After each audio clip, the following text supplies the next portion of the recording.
Kamakailan lamang ang isang pandesal forum ang idinaw sa Kamuning Bakery Cafe, Prospects and Challenges in the Philippine Foreign Policy under President Duterte. Yan ang naging sentro ng talakayan na dinaluhan ng iba't ibang personalidad ng media. Mainit na naging usapin ang alitan ng Pilipinas at bansang China sa West Philippine Sea at ang partisipasyon ng bansang Amerika sa nasabing gusot. Layunin ng forum na ito na iparating sa ating mga kababayan ang naging dulot ng pakikipag-ugnayan ng mga nakaraang administrasyon sa iba't ibang bansa gaya ng Amerika. Nagmamalas naman ang paghanga si Professor Roland Simbulan sa tapang ni President Duterte nang tanggihan niya ang balikatan exercise sa Davao noong siya ang alkalde doon. To turn down a request by the national government to hold Philippine-US balikatan exercises in areas covered by Davao City, saying that US troops, quote, are not welcome in Davao, end of quote.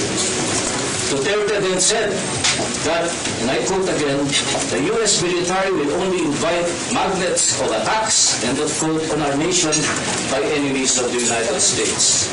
Samantala, nitong nakaraan lamang ay inulunsad ang partnership ng Del Monte HeartSmart at Pataxi o Philippine Association of Thoracic and Cardiovascular Surgeons.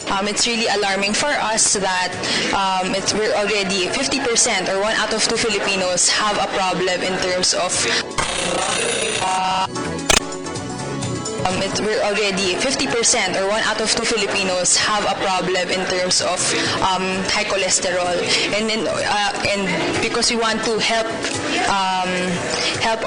Filipinos address that problem, we will be focusing on really building awareness for the statistic, helping communicate possible ways for them to manage and lower their cholesterol levels. Ano't ano pa man, nararapat lamang na patuloy nating alagaan ang ating mga sarili. Nagdaga ng pag-ehersisyo at pagkain ng mga masustansyang pagkain. Sa isang banda naman, isang photography workshop na regular na isinasagawa sa Intramuros ang naglalayong palawakin ang kakayahan ng mga photographers sa Pilipinas. There was a time when wala pang ganito mga workshops. So yung mga aspiring photographers, whether hobbies or wanting to be professionals, on their own lang. So it was a long process. One example is myself. Wala pang workshop noon. So I spent maraming trial and errors until I acquired the necessary skills. But since halos lahat ng individuals ngayon may camera, kahit na cellphone lang, no? And so therefore, while there are ways of learning by themselves, they chose to attend a workshop such as this one. Una-una, they meet a lot of friends. They are more motivated to take action on learning rather than individual, kasi individual pinopospon nila. Ito mas masaya. Then they can compare after yung work nila sa iba.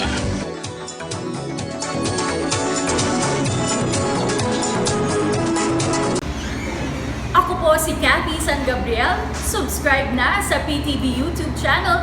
I-click lang po ang subscribe button.